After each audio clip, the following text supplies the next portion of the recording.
Meus queridos amigos, a passagem das Escrituras para a qual eu devo chamar a sua atenção nesta tarde se encontra no Evangelho de Mateus, no capítulo de número 9. Nós leremos o versículo 1, Mateus, capítulo de número 9, primeiro versículo, estas palavras de Mateus sobre Cristo e seus discípulos que, entrando ele no barco, passou para o outro lado e chegou à sua cidade, e eis que lhe trouxeram um paralítico deitado numa cama. Tem o tema diante de nós nesta primeira metade do capítulo 9 de Mateus, é uma fé completa, uma dedicação completa a Cristo. Bem, isso tudo está ilustrado aqui em dois eventos, em dois incidentes acontecidos, ou melhor, registrados, aqui no Evangelho de Mateus. Tudo acontece no primeiro ano do ministério público do Senhor Jesus Cristo, e nós temos este registro aqui, a cura de um homem paralítico e o chamado vocacional de Mateus, o apóstolo do Senhor Jesus Cristo. É muito interessante porque é Mateus quem registra isto. E aqui nós temos detalhes tão importantes, queridos, sobre uma fé completa e uma dedicação completa ao Senhor. Bem, aqui está um milagre de cura e um chamado muito grande que foi respondido imediatamente por Mateus. E esses dois eventos eles estão registrados em todos os três primeiros evangelhos sinóticos, não é? Mateus, Marcos e Lucas. Mas aqui em Mateus está a mais breve das narrativas desses três evangelhos. No Evangelho de Marcos nós temos alguns detalhes a mais, e no Evangelho de Lucas também. Eu gostaria que você abrisse comigo no Evangelho de Marcos, no capítulo 2, e marcasse aí com o seu dedo. E então no Evangelho de Lucas, no capítulo 5, e deixasse também marcado, porque nós recorreremos à informação provida por esses evangelistas ao longo de nossa consideração nesta tarde. Mas volte-se comigo aqui este primeiro versículo de Mateus, capítulo 9. E entrando, isto é, Jesus Cristo no barco, passou para o outro lado e chegou à sua cidade. Entrando no barco, não em um barco, isso quer dizer o mesmo barco que ele havia entrado para cruzar aquele lago, como nós consideramos nos versículos anteriores. Bem, o mesmo barco com seus discípulos, de volta a Cafarnaum, deixando Genezaré.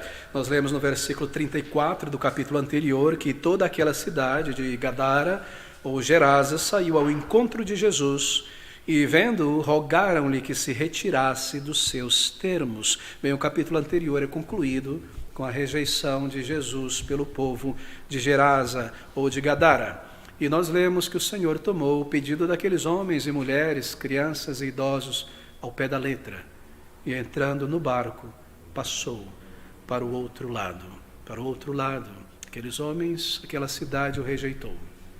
Eles viram o seu poder, eles viram um milagre, eles viram a transformação daquele homem, dois homens endemoniados. Eles não tiveram nenhuma compaixão. Eles simplesmente estavam preocupados com seus suínos, com seus porcos, e pedindo ao Senhor que saísse dali, porque estavam temendo. De outra maneira teriam tomado e o lançado fora, mas pedindo ao Senhor, nós lemos que o Senhor toma ao pé da letra e ele sai daquela região. Queridos amigos, a luz do mundo, a luz que ilumina todo homem, a luz saindo daquele território, e o resultado é trevas, trevas. E o Senhor haverá de disciplinar e polir uma nação que o rejeita.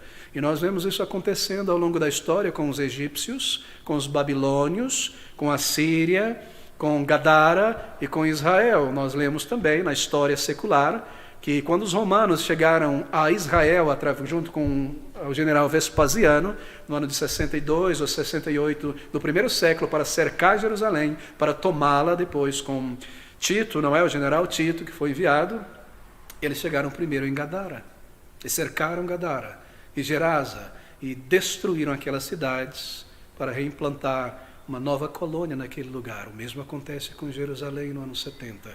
E assim uma nação que vira as costas para o Senhor. Mas, meus queridos amigos, ele veio para salvar pecadores.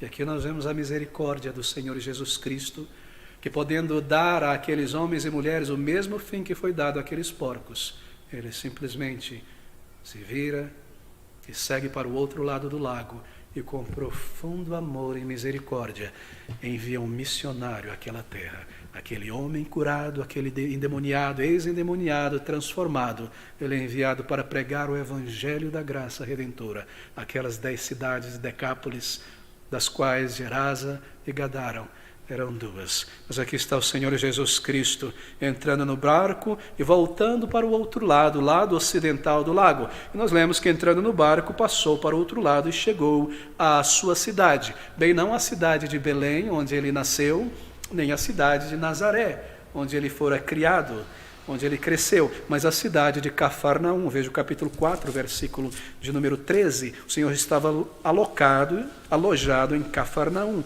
a partir do início do seu ministério público.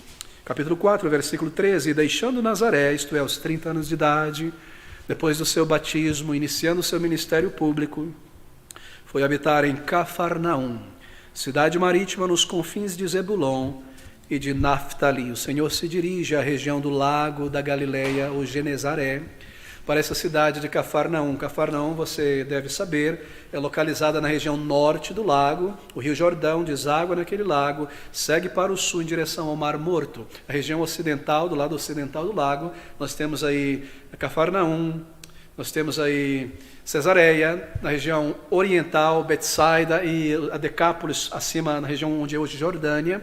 E o Senhor, ele retorna, isto é, ele deixa Nazaré indo em direção a Cafarnaum. Bem, Cafarnaum não é mencionada no Antigo Testamento, o que nos faz pensar que provavelmente foi estabelecida nesse período intertestamentário, esses 400 anos de silêncio, mas ela é mencionada muitas vezes no Novo Testamento. Uma cidade de renome, na verdade, na época do Senhor Jesus. Era a principal cidade de toda a região da Galileia, não somente do lago, mas de toda a Galileia. Por quê? Porque essa é uma cidade internacional.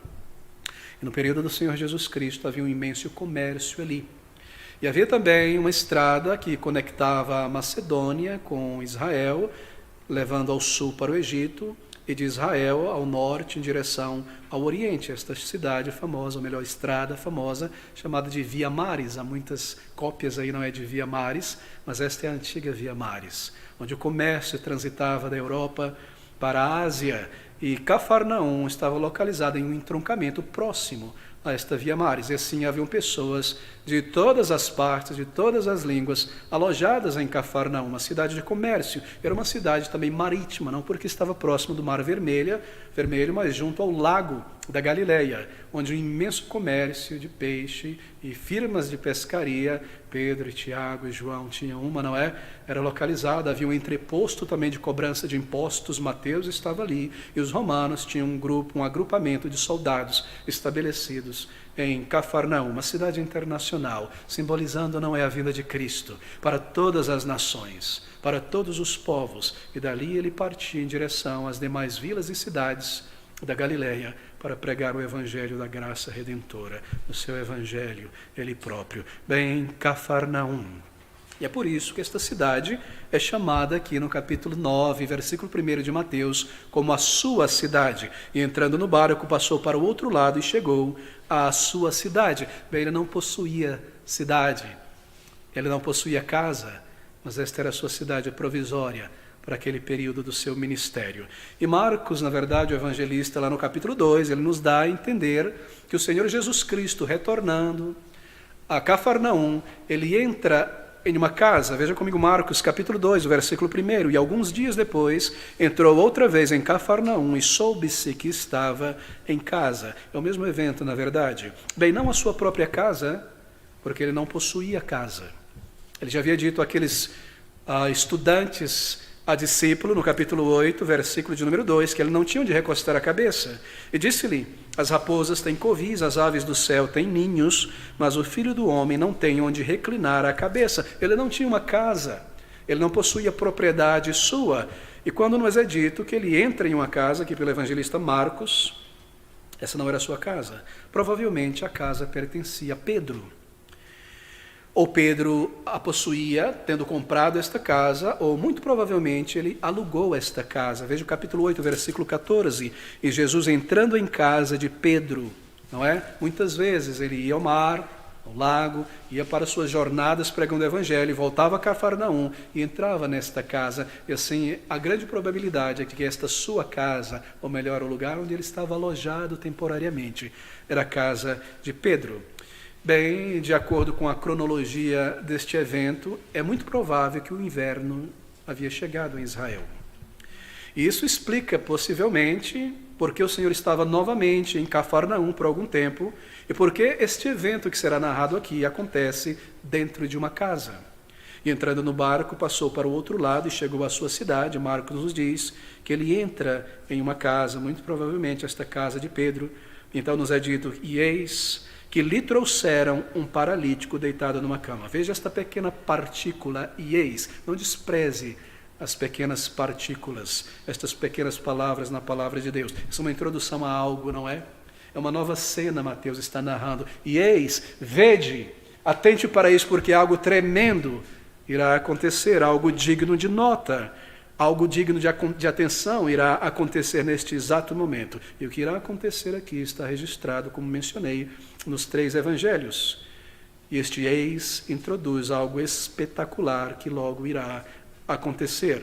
Um homem paralítico é trazido até o Senhor, e o Senhor o salvará, o perdoará, o curará de sua enfermidade e o fará se levantar daquele lugar para ser um discípulo dele, de Cristo Jesus. Bem, Mateus nos informa, ou melhor, Marcos nos informa, que quem trouxe aquele homem foram 4 amigos. Abra comigo em Marcos capítulo 2, mais uma vez, versículo 3. E vieram ter com ele, conduzindo um paralítico trazido por 4 amigos, provavelmente, ou 4 conhecidos. Quero pensar que eram 4 amigos deste homem. 4 amigos, e eis que lhe trouxeram um paralítico deitado numa cama. Bem, não exatamente uma cama como a de nossos dias. Não pense com uma cama com estrado, 4 pernas e a moldura em volta. Eles não tinham esse tipo de cama, essas são camas ocidentais. É verdade, o termo no original é leito.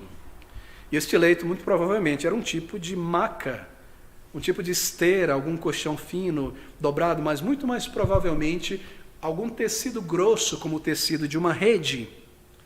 Algo do tipo, porque nós lemos que ele foi carregado neste leito, carregado em uma maca. E assim é bem conhecido que quando uma pessoa precisa ser carregado na guerra ou num lugar distante, onde não há transporte, uma espécie de rede é formada, um varão é passado por cima e 2 homens de cada lado, 4 homens, como nós temos registrado aqui. Assim, não era uma cama, mas um leito, possivelmente um tipo de maca usada para carregar o enfermo, pendurado uma vara, onde era suficientemente forte para o transporte. Algo fácil de ser transportado, algo fácil de ser enrolado e levado, porque nós lemos no versículo 6 que ele irá levantar, tomar o seu leito consigo. Veja, versículo 6 do capítulo 9 de Mateus. Levantando o homem, segunda parte, levanta-te, toma a tua cama e vai para a tua casa, e levantando-se foi para a sua casa. Ele toma o seu leito, assim era um leito móvel, algo fácil de ser carregado, provavelmente um tecido grosso, uma espécie de rede, uma maca que poderia ser enrolada. E nós lemos na sequência que eis que lhe trouxeram um paralítico. Bem, nós não sabemos que tipo de paralisia tinha aquele homem. Mas pelo contexto aqui, comparando os 3 evangelhos, é muito provável que a sua paralisia era um tipo de paralisia muscular total. Há vários tipos de paralisia, não é? Cerebral, parcial. Este homem era paralítico do pescoço aos pés. Nós não sabemos se ele falava, provavelmente foi depois do milagre, porque aqui ele não diz nada a Cristo, ele apenas descido àquele local, um homem paralítico. Não podia andar, não podia ir a lugar algum, não podia se levantar, não podia se vestir, não podia colocar uma colher na boca, não podia se lavar, se trocar, limitado em todas as áreas da sua vida. Sua percepção da realidade geográfica era de baixo, vendo as pessoas de cima, deitado. Quantas escaras não tinha aquele homem? Quanta dificuldade, quanto impedimento. Dependia de tudo, dependia de todos, para todas as necessidades básicas. Não podia trabalhar, não podia sustentar uma família. Israel era um peso, uma sociedade agrícola, agrária, não podia fazer nada. Sua enfermidade certamente levaria a outras enfermidades, estando parado por tanto tempo, a outros acidentes, a cair quando foi carregado, a feridas e a tantos problemas. Um homem paralítico. E é isso que Mateus quer que nós figuremos aqui, a gravidade do estado deste homem. Nós não sabemos se foi de nascença, provavelmente não. Talvez um acidente muito cedo na sua vida. E aqueles seus amigos, talvez amigos de infância, com quem ele brincava e jogava, ouviram sobre o Salvador e decidem levá-lo ao Salvador. Bem, no caso deste paralítico, havia esperança. Por quê? Porque nós lemos que ele tinha fé em Jesus Cristo. Ele desejou conhecer o Senhor Jesus Cristo. Versículo 2, e Jesus, vendo a fé deles, dele e dos 4 amigos, não somente dele, mas dele e dos 4 amigos. Haviam 5 pessoas com fé ali. O paralítico e os seus 4 amigos. Isso significa que de alguma maneira, de alguma forma, em algum momento, o Senhor Deus já tinha começado a trabalhar no coração e na consciência daquele paralítico. Ele ouviu os relatos sobre Jesus, ele ouviu sobre as curas. Aqueles homens, seus amigos, provavelmente testemunharam muito dessas curas registradas no capítulo anterior, como no capítulo 8, versículo 16, e chegado à tarde trouxeram-lhe muitos endemoniados, e ele com a sua palavra expulsou deles os espíritos, e curou todos que estavam enfermos. Quanto tipo de enfermidade? Aqueles amigos provavelmente estavam ali, e tinham testemunhado, e talvez, quem sabe, eles não tinham ouvido o Senhor pregar, e ouvir palavras que nenhum outro homem jamais declarou sobre a face da terra. Assim eles estavam convencidos que Jesus Cristo era aquele Messias de Deus que deveria vir ao mundo. E com esta fé no Salvador, tendo ouvido e testificado provavelmente desses milagres, eles são movidos. 5 homens com fé. De alguma maneira, por circunstâncias, estas coisas levaram este homem enfermo a se aproximar em sua alma do Senhor.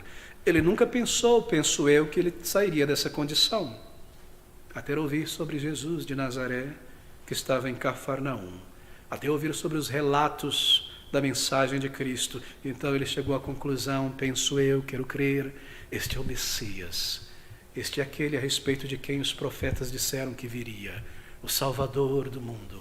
Ele é poderoso, ele tem curado pessoas, ele expulsa os demônios, ele abre os olhos ao cego, ele pode me curar. E se ele é o Filho de Deus, se ele é o Messias, ele pode também perdoar os meus pecados. Bem, nós sabemos e cremos que foi esse sentimento que o levou a ir a Cristo. Ele nunca pensou que seria curado.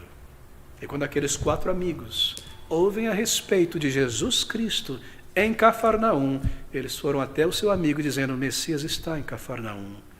Eles tinham ouvido a sua mensagem, ele deveria ir ver o Senhor Jesus Cristo. Bem, essa grande esperança tomou forma no coração, na mente dos seus amigos, de que eles poderiam levar o seu amigo e o Senhor o veria e o curaria. E aquela esperança e aquela fé fez com que eles fossem até o Senhor Jesus Cristo. E os seus 4 amigos que criam em Cristo, nós lemos, o carregam para ouvir as palavras de salvação do Senhor Jesus Cristo. É maravilhoso, não é? É maravilhoso. Queridos amigos, há uma lição implícita aqui.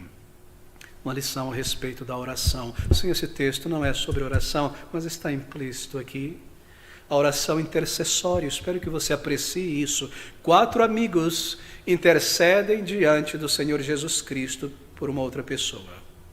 Ele traz um amigo diante do Senhor para o perdão, para a salvação, para a cura. E o que é intercessão, senão exatamente isso? Trazer pessoas em nosso coração, aos pés do Salvador, para a conversão, para o bem, para uma bênção. Meus queridos amigos, nós pensamos sobre a nossa conversão muitas vezes, não é? E às vezes nós nos sentamos para ouvir o testemunho de conversão de alguém, é maravilhoso. Mas há sempre um detalhe que falta em cada testemunho, na maioria, perdão. Nós não pensamos sobre as pessoas que oraram por nós por semanas, meses e anos. E derramaram lágrimas diante do trono da graça, e dobraram o joelho, e clamaram por este filho, por este marido, por este neto, por este sobrinho ou sobrinha, diante do trono do Senhor, mesmo quando aquela pessoa não tinha qualquer interesse pelo Salvador ou pela sua palavra. Quantas pessoas intercederam por nós, ao longo dos anos, antes do Senhor abrir os nossos olhos, nós pensamos às vezes em nossa ação de ir ao Salvador, não é? Ir ao Salvador, mortos, paralisados em pecados, cegos que não conseguem ver o caminho, surdos que não conseguem ouvir. De que maneira? Senão levado pelos braços e pelos joelhos da oração de tantos irmãos em Cristo. Não é maravilhoso o que nós lemos aqui? Com absoluta certeza, nós somos carregados a Cristo pelas orações de muitas pessoas. Às vezes eu me pergunto quantas pessoas oraram por mim, meus pais, certamente, amigos e familiares, por aquele adolescente, aquele jovem pecador, e o Senhor ouviu, e o Senhor deu graça, e o Senhor abriu os olhos espirituais. Queridos amigos, nós devemos com muita frequência, como crentes em Jesus Cristo, estarmos pensando e nos questionando se há intercessão em nossa vida de oração. Você intercede? O que você faz quando você ora? Você intercede com persistência diante do trono da graça? Você percebe isso na atitude desses 4 amigos? A persistência, não é? Imagine você tendo chegado à porta daquele lugar, uma multidão enchendo, não entrando pela porta, nem pela janela, nem por lugar nenhum, dizendo, em vão, é canseira demais, não vamos conseguir, vamos voltar, quem sabe uma outra oportunidade. A persistência, você persiste em oração, você persiste em intercessão. Há persistência nisso. Pelo que eu oro, nós devemos nos perguntar: somente por mim mesmo? Somente por minhas necessidades? Oh Senhor, me ajuda a passar no vestibular. Eu, não é? Eu, o Deus eu. Oh Senhor, perdão, nós somos salvos, não é, queridos? Mas oh Senhor, me livra disso. Oh Senhor, eu isso, para mim aquilo, um concurso, um marido, uma esposa, uma casa, uma bênção, a saúde, isso, eu. Você monitora a sua oração, você intercede, querido amigo, somente os seus problemas, você está vigiando pelo que orar e interceder. Será que os teus ouvidos estão atentos? Quando ouve um amigo, um irmão, por alguma dificuldade que está passando, e você toma nota, talvez alguém esteja passando por uma grande dificuldade com o marido, não crente, ou uma mãe crente com um filho descrente, uma filha descrente, e você ouve sobre essas coisas, e você toma nota, você ora, você traz isso nos joelhos da oração diante do Senhor. Como é a tua oração? A intercessão, a oração por outras pessoas, e você toma nota, ou você está com a antena baixada, de abaixo para baixo, e não capta nada. As pessoas falam, fulano e Beltrano, olha que coisa, e eu sigo em frente em meus afazeres, o que quer que eu esteja fazendo. Tão egoísta nós podemos ser. Que contraste da atitude desses 4 amigos. E muitos tomam nota, e o Senhor ouve. Ou você não registra o que ouve, e porque não registra, não ora. Por registrar não quero dizer na mente, mas num papel, porque nós iremos esquecer, não é? E seu coração não se move, e você não intercede. Você está vigiando, atento para os motivos de oração. Você ouve sobre a necessidade de uma pessoa, uma grave necessidade, um impedimento, um problema, e apenas diz, que coisa, o Senhor o abençoe, o Senhor tenha misericórdia. Mas não toma nota, não traz isso em oração e intercessão. Desde que o exemplo destes 4 amigos nos ensine algo sobre oração. Pelo que interceder? Interceda pela conversão de pessoas, pela salvação de almas. Nós vemos esta ordem aqui no milagre, não é? Primeiro o perdão de pecados, depois a cura. Interceda pela conversão de pessoas. Interceda por sua igreja, pela edificação da igreja, pela santificação da igreja, pela firmeza da igreja, pelo aumento, o avanço da igreja no testemunho do Evangelho. Interceda pelos trabalhadores envolvidos na obra do Senhor, os professores dedicados a evangelizar nossas crianças e adolescentes, aqueles que saem à rua todo domingo, testemunho semanal, o pastor, a pregação da palavra. Interceda, traga diante de Deus. São tantas as necessidades, meus queridos irmãos. Interceda pelas frentes de evangelismo da igreja, temos tantas delas, primamos por elas, louvamos a Deus por elas, queremos ver frutos nestas frentes de oração. Rogue pela igreja em outras nações, é você sensível ao estado da igreja em outras nações? É você sensível, você ouve uma notícia, as tropas saíram do país X, que coisa, vai ter bagunça lá agora. Você pensa sobre os crentes em Jesus? Ou pensa sobre a tragédia daquela população que não conhece a Deus e a miséria e a dificuldade? Você pensa, meu querido amigo, uma das características da nossa cultura brasileira triste, infelizmente, é que o brasileiro, ele falta consideração, considera pouco. E quão triste quando isso entra na igreja. Você ora por crentes individuais, por pastores, por líderes. A intercessão desses 4 amigos, uma profunda lição para nós, mas há uma outra lição implícita aqui. Há aquelas pessoas que não conseguem por si só irem ao Senhor Jesus Cristo, e essas pessoas devem ser levadas. São crianças que não irão à igreja por si só, não conseguem dirigir, pegar um ônibus e ir a pé. São idosos, são enfermos, são pessoas com certas dificuldades fisiológicas, elas precisam ser trazidas a Cristo Jesus, o Salvador. Porque o mundo as atrairá poderosamente, continuamente. Deixa eu me dar um exemplo disso, nós estamos falando sobre intercessão. Abra comigo em Mateus ainda, no capítulo 19, algumas páginas para frente, versículo de número 14. Mateus 19, 14. A partir do versículo 13, trouxeram-lhe.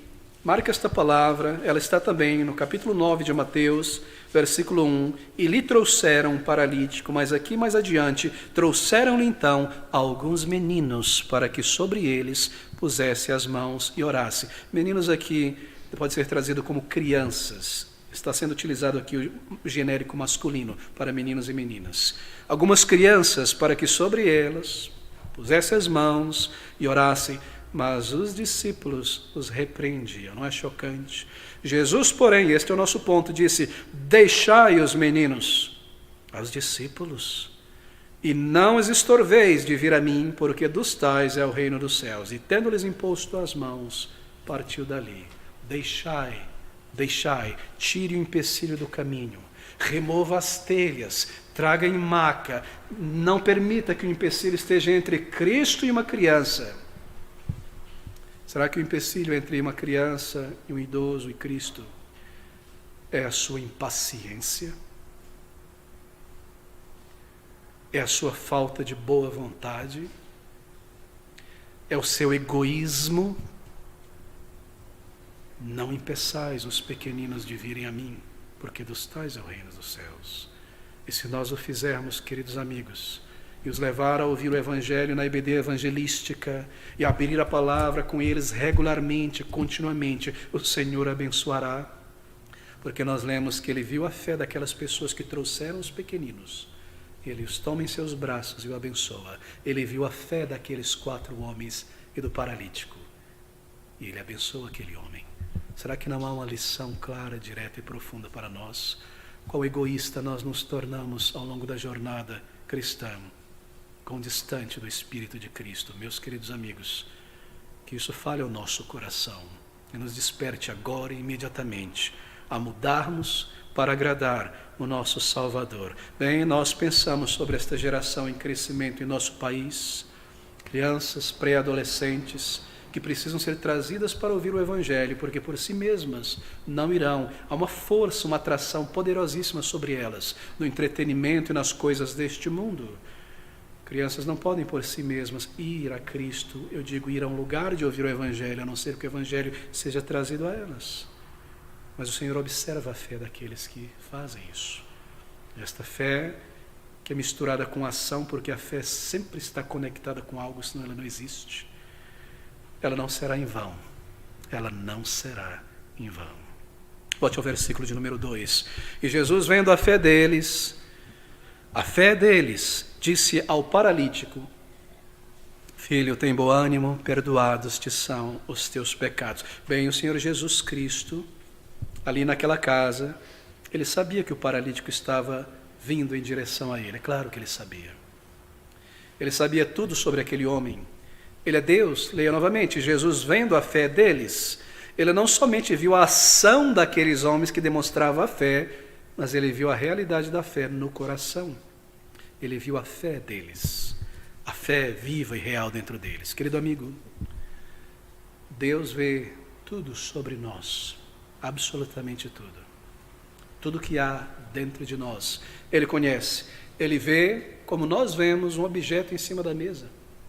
Assim Ele vê o que há dentro de nós, é uma realidade para Ele. Ele vê a nossa rebelião velada contra Cristo. Ele vê o nosso desdenho, se assim agimos, contra a palavra. Ele vê o nosso desprezo contra as coisas de Deus. Ele conhece os nossos ídolos. Ele vê a nossa sensualidade, a nossa cobiça, a nossa amargura. Ele vê ódio, ele vê toda a nossa maldade. Ele vê a frieza, a indiferença com a sua palavra. Ou ele vê fé dentro de nós. E Jesus, vendo a fé deles, aqueles 4 amigos encontraram um meio de colocar o seu amigo paralítico diante do Senhor. Havia uma fé muito poderosa ali, muito consistente. Havia uma humildade de se humilhar daquela maneira para vir a Cristo.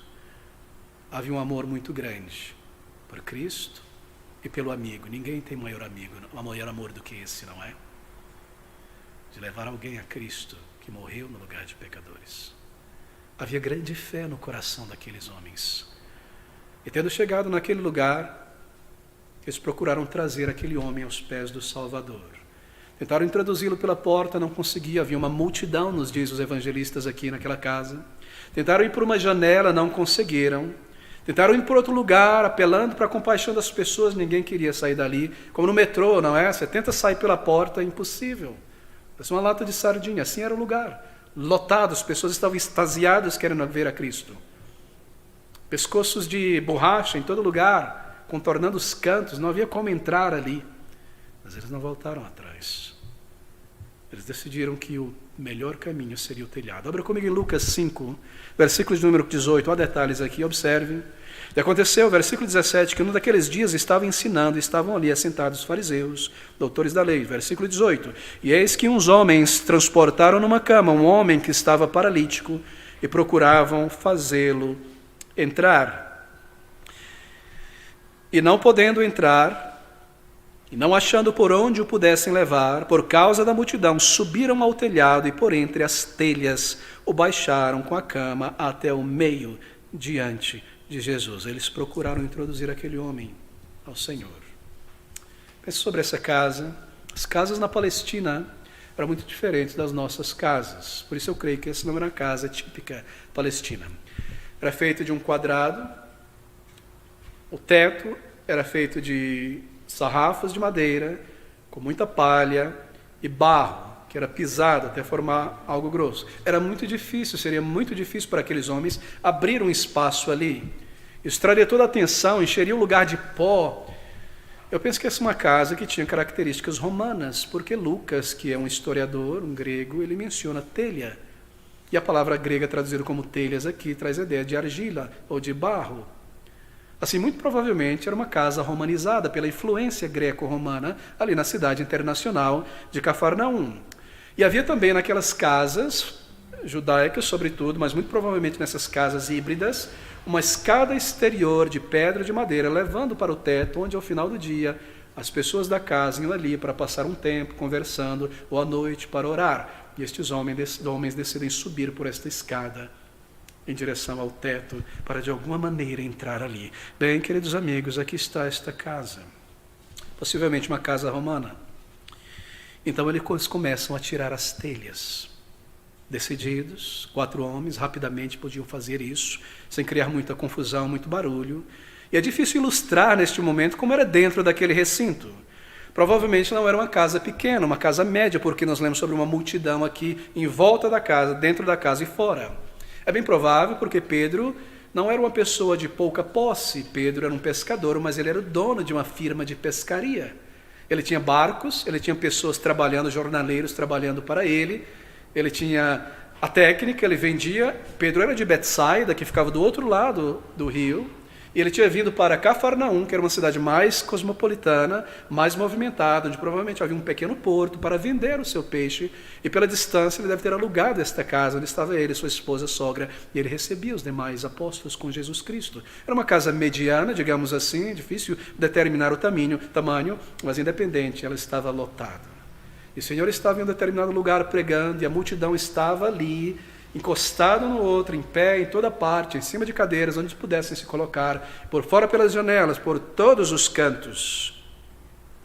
Lotada, judeus de todas as partes. Marcos, no capítulo 2, nos diz, do versículo 1 ao 2, e alguns dias depois entrou outra vez em Cafarnaum, e soube que estava em casa, e logo se juntaram tantos que nem ainda nos lugares junto à porta cabiam, e anunciava-lhe a palavra. Nós sabemos que ele anunciava o evangelho, era esta palavra que ele sempre anunciava. Bem, estava uma multidão ali, uma multidão imensa. Era uma multidão, creio eu, indecisa quanto a Cristo. Era uma multidão, provavelmente, mais indecisa sobre a pessoa de Cristo do que simpática em relação a ele.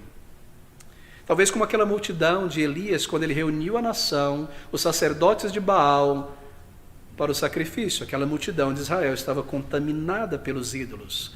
E eles iam Elias e não tinham certeza sobre ele. Ele falava como enviado de Deus, representava o Deus único, mas estavam tão apegados aos seus ídolos que eles estavam duvidosos sobre Elias. Talvez esta multidão era assim, uma multidão duvidosa. Eles não tinham uma opinião fixa ainda sobre Jesus.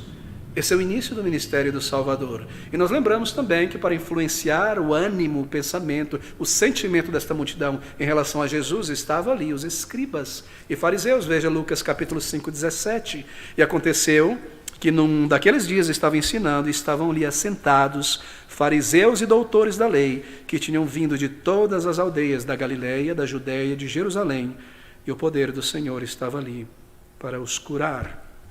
Ali estavam doutores da lei, escribas e fariseus. Muitos escribas eram fariseus, porque enquanto escriba era um ofício, fariseu era um partido. Havia o partido político religioso dos saduceus, dos fariseus, que era a maioria. Muitos sacerdotes eram fariseus, muitos escribas eram fariseus, mas ali haviam escribas e haviam fariseus que não eram escribas, vindo de toda a região da Galileia e vindo também de Jerusalém. É importante saber isso, porque eles vinham de Jerusalém, onde estava o sinédrio, o templo, os sacerdotes. Eles foram enviados pelos principais para observar Jesus, para buscar alguma falha nele, para tentar lançá-lo contra a multidão. Eles não estavam ali por mera curiosidade. Certamente eles se assentaram ali aos pés de Jesus, porque nós lemos a respeito deles que eles buscavam a primazia, os principais lugares, não é? E aquela multidão os temia, afinal eles eram os líderes religiosos. Afinal, eles eram os monitores religiosos da sociedade. E assim a multidão os respeitava e tinha, na verdade, uma espécie de adoração ou zelo místico por aqueles homens supersticiosos que eram fariseus. Eles usavam um uniforme religioso bem diferente das pessoas ali. Homens extremamente religiosos e meticulosos. E eis que alguns dos fariseus e escribas estavam ali. E no versículo de número 3 de Mateus 9, e eis que alguns dos escribas diziam entre si: ele blasfema. Eles tinham vindo ali. Eles não estavam ali por uma mera curiosidade gentil. Eles queriam saber se o ensino do Senhor estava de acordo com o ensino deles, da tradição deles. E eles esperavam que o Senhor Jesus Cristo demonstrasse algum milagre, algum poder divino. E assim eles conseguiram os melhores lugares, assentados no chão, próximo de Jesus. Bem, sem dúvida, eles estavam ali para isso, observá-lo de perto. A presença, a influência daqueles homens deve ter influenciado o humor daquela multidão e a sua postura diante de Jesus. Assim, esta multidão não era uma multidão decidida. Era uma multidão mais curiosa, indecisa do que amistosa para com o Senhor Jesus Cristo. E de repente, no meio daquela circunstância, esta multidão, este cenário, o Senhor pregando o Evangelho, aqueles homens com seus olhos sem piscar, buscando um erro, uma vírgula errada nas palavras do Senhor Jesus, para levantar e acusar e dizer abertamente que ele blasfemava ou pisava sobre a lei. De repente, naquele momento, todos começaram a ouvir e notar poeira caindo sobre a cabeça de todos. O telhado começa a se abrir, um feixe de luz entra no salão. Pedaços pequenos de palha, poeira, madeira, barro, a luz do sol penetrando no recinto, aqueles 4 amigos, abrindo um espaço, um buraco no telhado, uma brecha para descer seu amigo, que logo desceria ao chão, no meio da casa, entre o Senhor e os escribas e a multidão. Veja Lucas capítulo 5, versículo 19. E não achando por onde o pudessem levar, por causa da multidão, subiram ao telhado, e por entre as telhas o baixaram com a cama até o meio diante de Jesus. Até o meio diante de Jesus. E nós lemos no versículo de Mateus, capítulo 9, 2, e Jesus vendo a fé deles, eu volto a este ponto, é maravilhoso, no íntimo do coração daqueles 4 homens que carregavam um paralítico, e também no coração do paralítico estava a fé, uma convicção, uma certeza de que o Senhor poderia curá-lo, de que o Senhor curaria o seu amigo. Eles tinham ouvido os relatos, eles tinham visto os milagres, eles tinham ouvido a pregação, e assim eles intercedem ao Senhor por seu amigo. Mas não há nenhuma palavra nessa intercessão. Não nos é dito em nenhum dos evangélicos que o paralítico falou, que os amigos gritaram do teto, eles simplesmente baixaram seus amigos. E pela maneira como Lucas, em particular, narra a situação, a impressão que nós temos é que o Senhor Jesus Cristo, quando isso começou a acontecer, ele não parou o seu discurso. Ele seguiu pregando o evangelho, até que uma abertura suficiente foi feita naquele telhado. O homem é descido, alguns da multidão provavelmente se levantam para ajudar a descer aquela maca com segurança no chão. E naquele momento, todos os olhos estão fitos em Jesus e no homem paralítico. E o Senhor, muito provavelmente, neste momento, para o seu discurso. Olha para aquele homem, vendo a fé dele, daqueles homens. No versículo 2, disse ao paralítico: filho, tem bom ânimo, perdoado-te são os teus pecados. Deitado em sua cama, em seu leito, ansioso, com os olhos fitos em Jesus, ele não disse nada. Não precisava, estava óbvio que ele desejava. As pessoas traziam enfermos a Cristo, eles estavam trazendo um enfermo agora a Cristo. Assim estava óbvio para a multidão também, que esse era o desejo daqueles homens. E assim os olhos da multidão estavam fitos em Cristo, esperando o que ele dirá, o que ele fará. O silêncio deve ter tomado o ambiente. Será que o Senhor poderia ajudar aquele homem? E se podia, será que ele desejava ajudar aquele homem? O que ele iria fazer? Olhos fitos no Senhor, em silêncio, no coração daquele homem paralítico. Não somente havia uma convicção profunda nele e em seus companheiros, mas também aquela convicção profunda e fé em Cristo era misturada com um peso terrível de temor.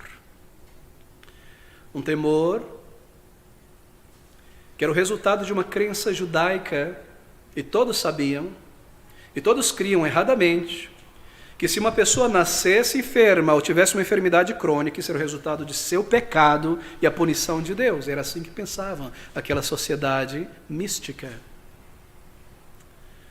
Nós temos casos no Novo Testamento, quando os apóstolos chegam ao Senhor Jesus Cristo e perguntam: Senhor, por que este homem está assim, cego, mudo? O pecado foi do pai ou da mãe para que nascesse assim? E o Senhor responde: nenhum dos dois, mas para que a glória do Senhor fosse manifesta. Ele se considerava um pecador. A multidão o considerava um grande pecador, e quanto maior era a enfermidade, maior era o pecado aos olhos daqueles homens. E de fato, aquele homem se considerava um pecador no íntimo, e essa convicção não vinha apenas da crendice, mas veja você, isso é importante, a sua convicção de pecaminosidade vinha do seu coração. Ele se sabia e se via também um pecador diante de Deus, e assim certamente ele temia que a sua cura, ou melhor, que o seu pecado pudesse impedir a sua cura. E ali está ele tremendo e ansioso, uma fé misturada com um grande, imenso temor. Afinal, o Senhor Jesus era visto como um profeta santo. E assim ele sabia os pensamentos, ele podia perceber o que estava no coração daquele homem, o que ele tinha feito, porque ele estava enfermo, daquela maneira, qual era o seu pecado. E assim ele temia que a sua cura não seria dada, a menos que Deus, o Pai, primeiro lhe perdoasse os pecados. E é por isso, queridos amigos, que o Senhor, conhecendo a fé dele, As primeiras palavras que ele declara àquele homem são estas. E Jesus, vendo a fé deles, disse ao paralítico: filho, tem bom ânimo. Em outras palavras, não temas. Ele acalma aquele homem. Ele conhece a convulsão nos pensamentos, a mistura, o desejo de ser perdoado, a fé no Salvador, o seu pecado, a convicção da sua mancha diante de Deus, todos os seus pecados, de pensamento, de ações, de palavras, há temor ali. Ele vem a Cristo em temor e fé. E Jesus, vendo a fé deles, disse ao paralítico: filho, tem bom ânimo. Que palavras maravilhosas, que palavras tremendas. Quando nós nos aproximamos de Jesus para o perdão, é assim que acontece. Você nunca vem a Ele com uma convicção, uma certeza, uma tranquilidade. Ele vai me curar, Ele vai me perdoar, eu tenho certeza, eu estou cheio desta certeza e eu não temo nada. Não, não, querido amigo, você vem em temor, porque você sabe que você é um pecador e que Ele é santo e Ele, somente Ele, tem poder para perdoar ou para reter os pecados. E tudo isso estará baseado no meu arrependimento verdadeiro, e uma fé completa, uma entrega assim a temor, a tristeza, a lágrimas, ao medo. Ele irá me perdoar, mas eu já fui tão longe em meus pecados. Eu já fiz tantas coisas, e a minha consciência me diz: eu creio que Ele é o Salvador vindo de Deus. Caso Ele irá me perdoar? Filho, tem bom ânimo. Que palavras de vida eterna. O Senhor conhece o pensamento dele. O Senhor conhece os pensamentos não declarados. Ele sabia que havia não somente fé, mas também temor no coração daquele homem. E é por isso que essas palavras primeiro vêm: filho, tem bom ânimo. Queridos amigos, somente Deus lê os pensamentos. Somente Deus tem o poder de perscrutar os corações. Veja essas palavras de Hebreus capítulo 4, versículo 13. Visto, Hebreus 4, 13, e não há criatura alguma encoberta diante dele, de Deus. Antes todas as coisas estão nuas e patentes aos olhos daquele com quem temos de tratar. Deus conhece todas as coisas. Oh, meu querido amigo, nada pode ser ocultado de Deus. Quando o Senhor abriu os meus olhos na adolescência para buscá-lo, uma das coisas que mais me chocou, me fez tremer e me trouxe convicção, foi descobrir esta verdade: que Deus é o Deus que vê através de mim. Ele sabe o que nós pensamos em secreto, quando ninguém vê. O que nós pensamos quando nós estamos na igreja com uma face bastante séria e respeitosa. Ele sabe o que nós estamos pensando. Ele sabe sobre o que nós estamos pensando neste exato momento, enquanto estas palavras passam diante de nós. O Senhor sabe e o Senhor vê, vendo a fé deles. A palavra de Deus diz que por meio de Jesus, Deus julgará os segredos dos homens de acordo com o Evangelho de Cristo. E quando nós consideramos isto, isso deve nos humildecer, não é? Eu não posso fazer, como se diz em linguagem popular, um carão na frente de Cristo, de Deus, na igreja. E ao longo da semana me comportar de uma maneira torpe, egoísta, mentirosa, má. O Senhor vê todas as coisas. E se nós somos salvos, pessoas redimidas por Cristo, esse pensamento de que Deus vê todas as coisas deve nos humildecer. E nós devemos agradecer a Deus que o sangue de Jesus Cristo, seu Filho, nos purifica de todo o pecado. E sempre clamar a Deus, e sempre orar ao Senhor as palavras do Salmo 19, e dizer a Deus de todo o coração, e nos determinar assim, a viver assim e a dizer assim, que as palavras da minha boca e a meditação do meu coração sejam agradáveis perante a tua face, Senhor, rocha minha, Redentor meu. Ouça essas palavras mais uma vez. E Jesus, vendo a fé deles, disse ao paralítico: filho, tem bom ânimo. E então, na sequência, estas palavras: perdoado estão te são os teus pecados, perdoados te são os seus pecados. O Senhor perdoa o pecado daquele homem, Ele remove a culpa daquele homem, e Ele infunde grande paz, grande certeza no coração dele. Perdoados te são os teus pecados. Essa foi uma palavra de autoridade, não foi? Os escribas e fariseus devem ter rangido os dentes. Ele não disse meramente que seus pecados sejam perdoados por Deus, Filho. Ele diz: perdoados te são os teus pecados, eu te perdoo. Ele perdoa os pecados daquele homem com um ato de autoridade. Ele faz isso antes de curar o homem. Perdoados são os teus pecados. Os escribas e fariseus, nós lemos então, eles murmuram entre si. E eis que alguns dos escribas, não todos, alguns criam nele, mas eis que alguns dos escribas disseram entre si: ele blasfema. E Lucas no capítulo 5 complementa esta declaração no versículo 21 dizendo: e os escribas e fariseus começaram a arrazoar, eles não falam palavra, mas são pensamentos, dizendo: quem é este que diz blasfêmias? Quem pode perdoar pecados senão só Deus? O que ele está fazendo? O que este Nazareno está fazendo? Perdoando pecados. Perdoando pecados. Somente Deus pode perdoar pecados. Quem é esse paralítico? Nós não conhecemos. Ele não está no templo, ele não está na sinagoga, ele nasceu imundo, todo em pecado. Ele não foi curado ainda se ele não foi perdoado. O que ele está fazendo dizendo: teus pecados estão perdoados? Quando Deus não perdoou, ele continua enfermo. Ele está assim porque ele pecou, por isso ele está enfermo. Mas é claro, o Senhor viu o coração daquele homem. E ele viu o arrependimento daquele homem. E a fé no coração dele. E assim, o Senhor tem autoridade para dar a ele o perdão imediato. Ele perdoou baseado no arrependimento, queridos amigos. É claro, ele viu o coração. Ele tem esta autoridade para perdoar. Ele tem esta autoridade. Querido amigo, se você se arrepende diante dos teus pecados, diante do Senhor Jesus Cristo, se você se envergonha, se você traz todo o teu pecado ao Salvador e pede a Ele por uma nova vida, Cristo lê o teu coração. Cristo lê os teus pensamentos.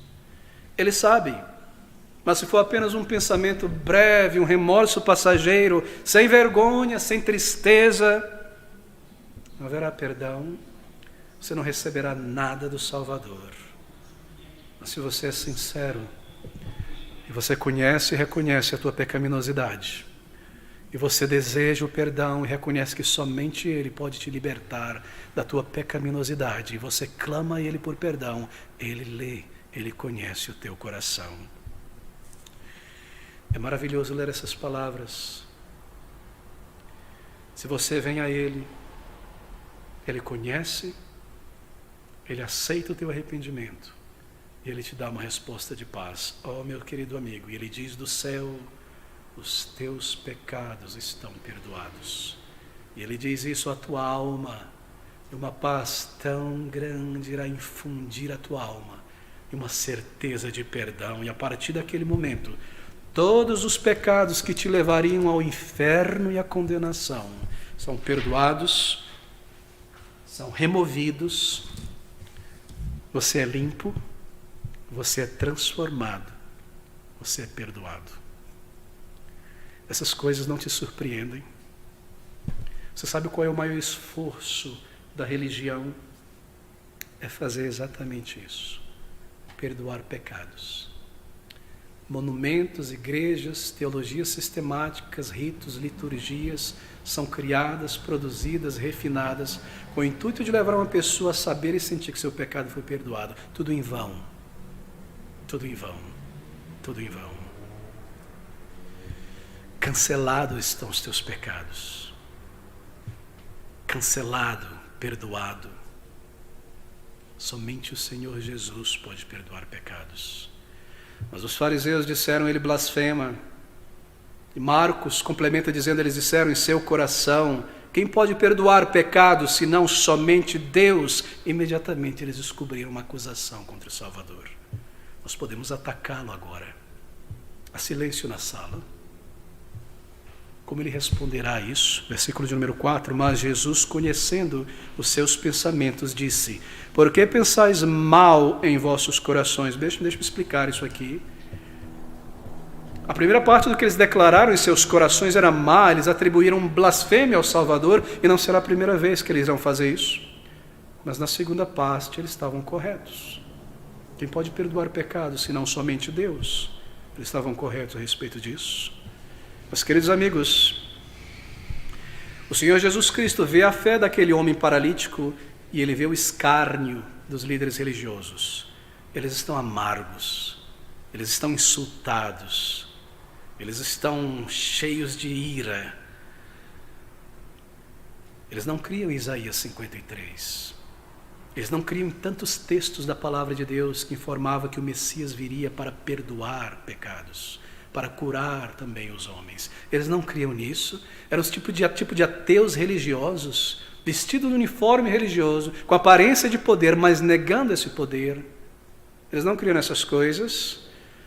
Eles não aceitaram os milagres de Cristo, as evidências da sua divindade. Eles já tinham a sua opinião formada. Nós não iremos crer que ele é o Messias. Não importa o que ele faça, se ele ressuscitar um morto, nós vamos matar esse morto e vamos matar ele. Nós não cremos que ele é o Messias. Nós vamos fechar os olhos para as evidências. Mas entenda isso. Eles estavam corretos somente nisso. Somente Deus pode perdoar pecados, é o que diz a palavra de Deus. Nenhum profeta podia. Nenhum servo de Deus, por mais especial, podia perdoar pecados. Elias não podia, Moisés, Josué, ninguém podia, nem os apóstolos de Cristo. Nenhum servo de Deus, por mais honrável que seja, pode perdoar os pecados de alguém. Agora perceba o que acontece aqui. Se a ordem das declarações de Cristo fosse invertida, primeiro a cura e depois o perdão de pecados, então haveria evidência suficiente de que ele tem poder para curar, mas não haveria evidência de sua personalidade divina, de sua autoridade para perdoar pecados. É por isso que aquele homem, descendo ali, pedindo cura por ser um enfermo, gritante aos olhos de todos, na verdade, Cristo o perdoa primeiro. Ele não desceu naquela maca sentado como um publicano, uma prostituta, um homem visivelmente pecador aos olhos da nação. Ele desceu como um paralítico para ser curado. Não é isso? Mas o Senhor Jesus perdoa os seus pecados antes de curá-lo? Oh, meus queridos amigos, isso é tão importante. Tão importante. Ao curar, ou melhor, perdoar os pecados daquele homem, o Senhor demonstra a sua divindade. Se ele tivesse iniciado com a cura do corpo, haveria evidência de que ele tem poder, como um profeta, como Elias, ou como Isaías, ou como Eliseu, de curar alguma enfermidade. Mas não haveria evidência aos olhos dos homens que ele tem poder para perdoar pecados. Porque enquanto a enfermidade é visível e a cura pode ser vista acontecendo, o pecado não pode ser visto aos olhos humanos. E é isso que está acontecendo. É o perdão de pecados e não o realizar de milagres que trouxe o Senhor Jesus Cristo a este mundo. Os milagres eram apenas evidências secundárias da sua divindade. Eles não podiam ver o pecado perdoado. E ao dizer que podia perdoar pecados, os líderes entenderam que ele estava afirmando ser divino. E por isso eles dizem, ele blasfema. E ao realizar um milagre, para provar expressamente o que ele havia declarado, então ele prova a todos que ele tem o poder para perdoar pecados e que ele é igual ao Pai. Veja o versículos 5 a 6. Pois qual é mais fácil dizer, deixa-me voltar na verdade, eis que alguns dos escribas diziam entre si, ele blasfema. Mas Jesus, conhecendo seus pensamentos, disse, por que pensais mal em vossos corações? Pois qual é mais difícil dizer, perdoados te são os teus pecados, ou dizer, levanta-te e anda? Ora, para que saibais que o Filho do Homem tem na terra autoridade para perdoar pecados, disse então ao paralítico, levanta-te, toma a tua cama e vai para a tua casa. Pois qual é mais fácil dizer? Bem, o argumento é este. Ele está afirmando ser divino, ele blasfema. E o Senhor responde, o que é mais fácil dizer? Em outras palavras, o que é mais fácil, curar um paralítico ou perdoar pecados? Curar um paralítico envolve poder divino, nenhum homem podia fazer isso. Perdoar pecados envolve autoridade divina, nenhum homem podia fazer isso, nenhum sacerdote, ninguém. Somente Deus pode realizar os dois. Assim, o que é mais fácil para Deus fazer ou dizer? perdoados estão os teus pecados, perdoar alguém, ou levantar um paralítico? O que é mais fácil para Deus, tanto um quanto o outro? Porque somente Deus pode fazer isso. Para que saibais que o Filho do Homem tem poder e é divino e é o Santo de Deus, eu irei fazer algo agora que somente Deus também pode fazer. Para que saibais que eu tenho poder para perdoar pecados, porque eu sou Deus, o Messias, o Filho de Deus, eu irei fazer algo que somente Deus também pode fazer. O que é mais fácil para Deus fazer? Dizer, perdoados estão os teus pecados, ou dizer, levanta-te e anda, tanto um quanto o outro, porque somente Deus pode fazer isso. E assim, ora, para que saibais que o Filho do Homem tem na terra autoridade para perdoar pecados, disse então ao paralítico, levanta-te, toma a tua cama e vai para a tua casa. Você entendeu o raciocínio? Ele não disse para que saibais que o Filho do Homem tem na terra poder para ressuscitar os mortos ou para curar um paralítico. Ele já tinha demonstrado isso. Levanta-te e anda, mas para mostrar que Ele tem poder para perdoar pecados. Ora para que saibais, isto é, ora para que vocês tenham uma prova completa e inegável disso. Que possam ver que eu tenho poder para perdoar pecados, que eu tenho autoridade, eu irei realizar um ato que todos em Israel sabem que somente Deus pode fazer. O que é mais difícil? Levanta-te, toma a tua cama e vai para a tua casa. E ele foi curado por uma palavra.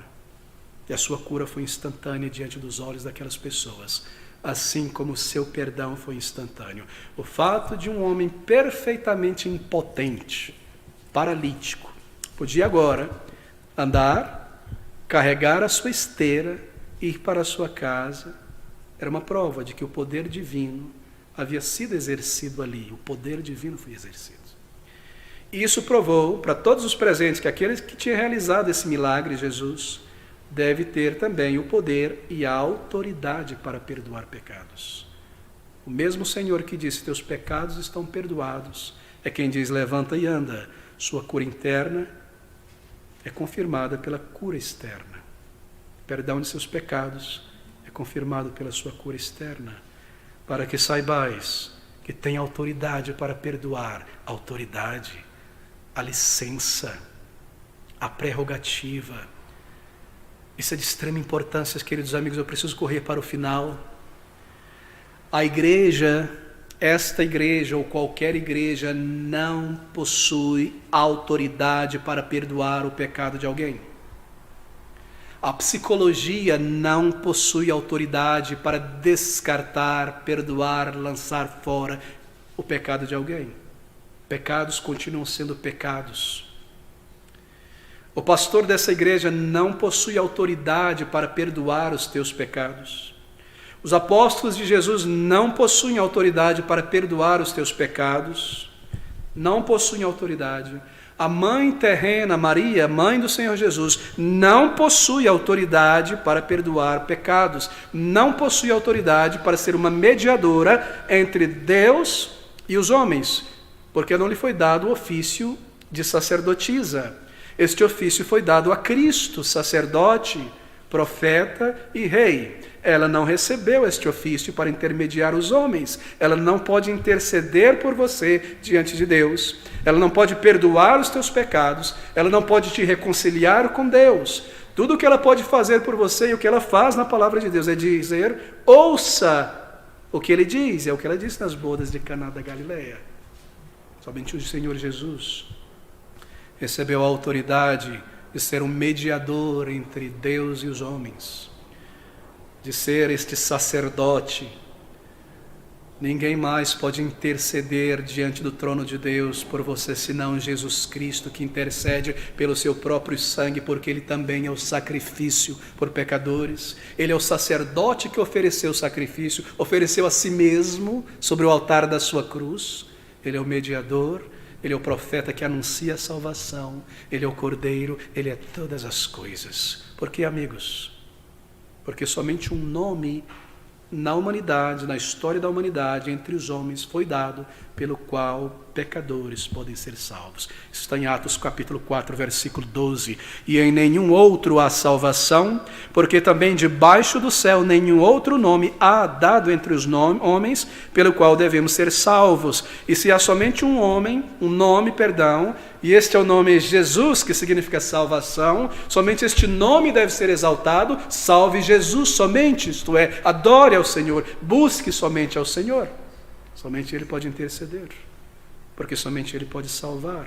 Lucas 24, 47 diz essas palavras: e em seu nome, isto é, em nome de Jesus, se pregasse o arrependimento e a remissão dos pecados em todas as nações, começando por Jerusalém. Somente Jesus pode salvar.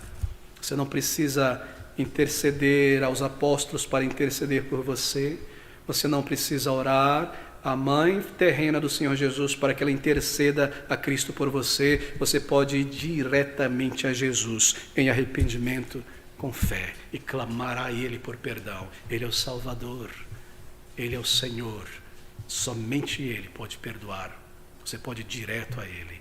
Ele abriu o caminho que conduz ao céu.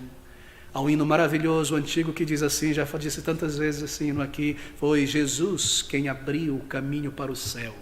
Não há outro meio de ir. Nunca irei entrar no celeste lar, se o caminho da cruz eu errar. Para o céu, pela cruz irei, para o céu por Jesus irei. Grande é o meu prazer, de certeza ter, para o céu por Jesus irei.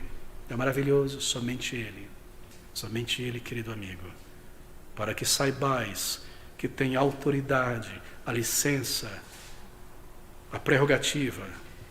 E levantando-se foi para a sua casa. Versículo 7. E levantando-se foi para a sua casa. Conforme aquele homem é curado, você pode pensar sobre ele: um corpo frio, musculatura atrofiada, perda de massa muscular, as veias finas, por tanto tempo sem exercício. De repente, ao som da voz de Cristo, vida infundida em seu corpo. De repente ele começa a sentir um calor passando pelos membros, vitalidade, poder, as juntas se tornando fortes, os ossos fortes, um senso de vigor. Ele simplesmente se levanta. Já tentou levantar alguém que ficou muito tempo deitado em uma cama? A pessoa fica tonta, não é? Imagine um paralítico se levantando, tomando a sua esteira diante dos olhos de todos, dobrando, colocando embaixo do braço, e levantando-se, foi para a sua casa.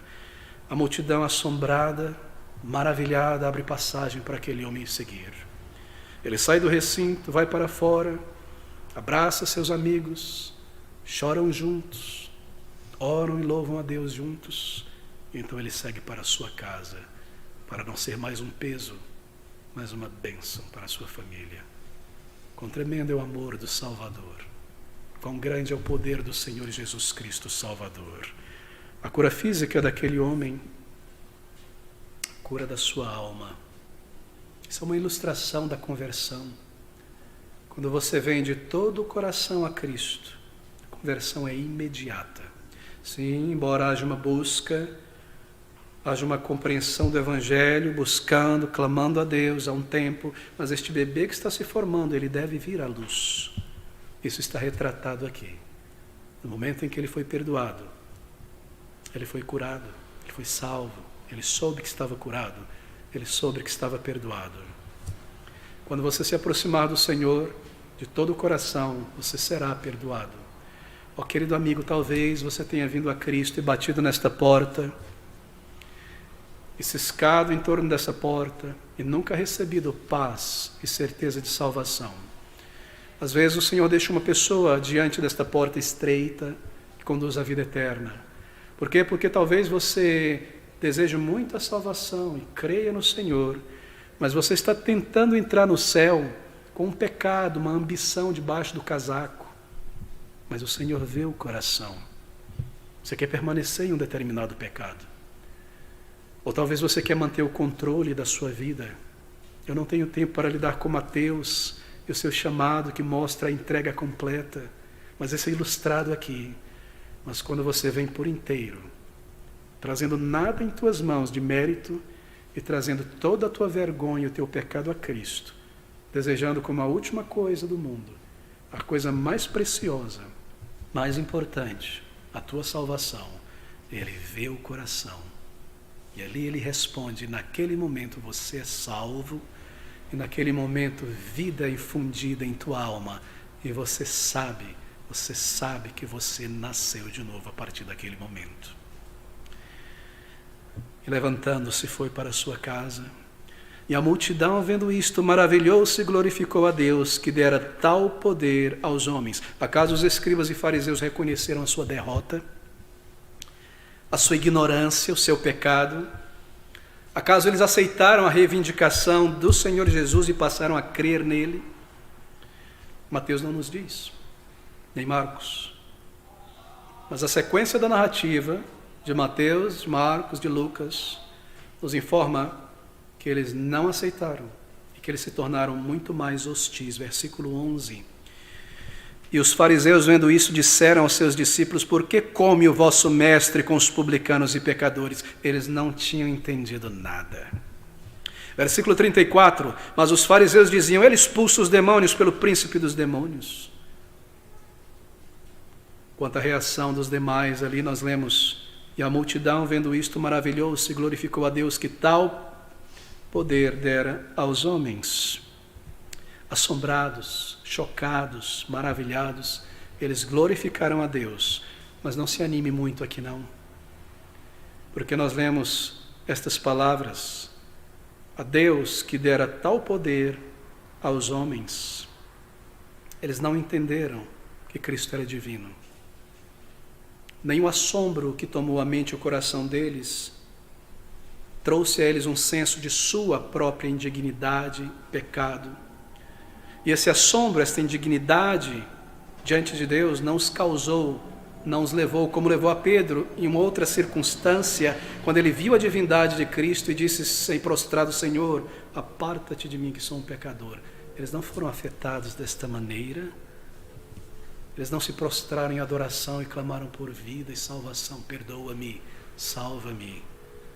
A compreensão correta é esta: eles glorificaram a Deus, porque Deus tinha outorgado um poder como esse a um membro da raça humana. Que Deus dera tal poder aos homens. Deus tinha dado poder a um membro da raça humana. Eles não se maravilharam que ele era o Deus homem. Queridos amigos, esse incidente, muitos outros provam, não é? Que milagres não convertem pessoas. Venha para o show de milagres. Sem milagre não há conversão. Tem que ter muito milagre. Nenhum homem pode dizer a Jesus que Jesus é Senhor, senão pelo Espírito Santo de Deus. Crer e confessar a Cristo e se arrepender diante dele requer a operação do Espírito Santo, operando fé e arrependimento no coração. Aqui está, uma fé completa é necessária para a conversão, ilustrada na fé deste homem. Meus amigos, meu intento era seguir em frente, mas nosso tempo já se esgotou há muito tempo. Nós vimos a necessidade de uma fé completa para o perdão, nós vimos a intercessão de pessoas, nós vimos a autoridade de Cristo. E se você não tem certeza de salvação, tome este texto como exemplo. Procure um lugar tranquilo em tua casa, vá aos pés de Cristo em oração, traga a tua necessidade e o teu temor, confesse a Ele, peça de todo o coração. E meus queridos amigos, você ouvirá na tua consciência estas palavras do Salvador: perdoados estão os teus pecados, meu filho, minha filha.